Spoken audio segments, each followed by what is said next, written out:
It's not that these people don't appreciate the value of truths. Atheists keep trying to point out to practitioners of discovery religions, atheists keep trying to point out, I see that all the time when I watch videos on various video sharing platforms, I see atheists trying to point out different aspects of the set of sacred scrolls that are contradictory or just flat out wrong. It doesn't matter to people.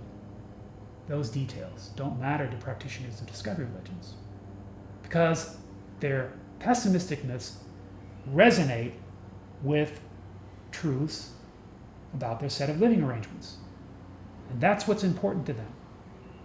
Their pessimistic myths suggest truths, and the act of suggesting truths enables them. They are able to confirm their belief in the value of their pessimistic myths. They don't care about all the little inconsistencies and all the rest of that stuff. And that's where, and also, atheists will often show videos where they make God sound like he's a horrible person, right? Well, remembering what the good entity represents, the good entity represents a few paranoid, oppressive, violent people who concentrate wealth and commit power in their own hands and rule over domestic territories. When you realize that, then you realize why it is that the good entity in the described in the set of sacred scrolls may seem tyrannical, may seem like he's, guilty of a war against humanity, guilty of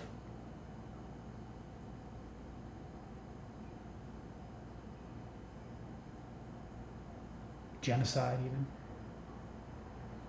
There's different passages within the Bible. People point this out. I see atheists pointing this out all the time about the good entity. It doesn't matter to them.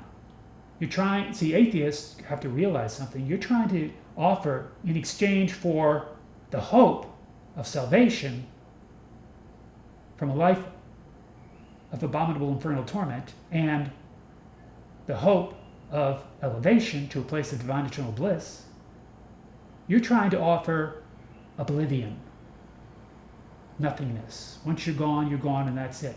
That's not going to win for people who think with their hearts and not their heads, that's never, ever, ever going to change anybody's mind because it's too painful for some people to think that this is the one and only life we have to live, this is the one and only body we have to give, all we are is a seed in a body, and a godless totality exists. We're on our own. That's it. After you're done living, you pass off into oblivion.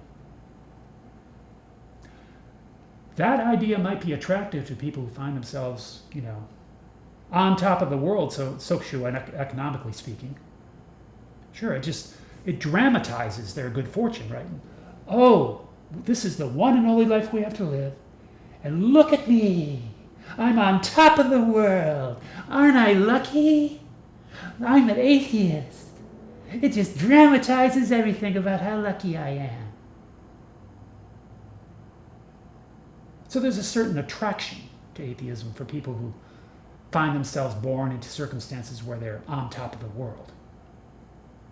But for everybody else, especially people who are born into abject poverty, the promise of a salvation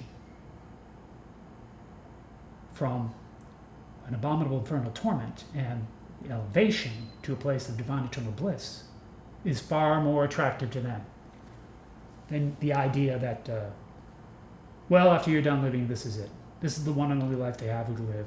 And also, there's another problem that we need to talk about, too.